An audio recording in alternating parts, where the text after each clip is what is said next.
IPhone 11 pro অ্যাপেলের প্রথম phone, যেটাতে 3টা ক্যামেরা ব্যবহার করা হয়েছিল। এই ফোনটা লঞ্চ হয় 2019 সালে। এই ফোনটা এখন যদি মার্কেটে আপনি কিনতে চান তাইলে প্রায় 35,000 টাকা বা 37,000 টাকা এটার কন্ডিশনের উপরে আপনার বাজেট রাখতে হবে। আমার হাতের এই ফোনটা 256 জিবি স্টোরেজের। ফোনটার কন্ডিশন বেশ ভালো আছে। আপনারা যদি মার্কেট থেকে আইফোন 11 প্রো কিনতে চান তাহলে বড় একটা সম্ভাবনা থাকবে যে হয়তো ফোনটার ব্যাটারি চেঞ্জ হইতে পারে বা ডিসপ্লে চেঞ্জ হইতে পারে, একটা বড় সম্ভাবনা থেকেই যায়। এখন 2025 সাল, আপনি অবশ্যই কেনার আগে কন্ডিশন চেক করে আনবেন।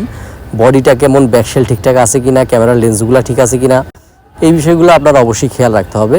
মূল কথা, ক্যামেরাটা আপনার ভালোভাবে চেক করতে হবে। এখানে আপনি মেইন ক্যামেরায় আলট্রা ওয়াইডে এবং এটার যে টেলিফোটো আছে 2x, এইটাতেও আপনি ছবি নিয়ে নেবেন যাতে একটা ভালো আইডিয়া পান যে ক্যামেরাগুলোর কন্ডিশন কেমন আছে।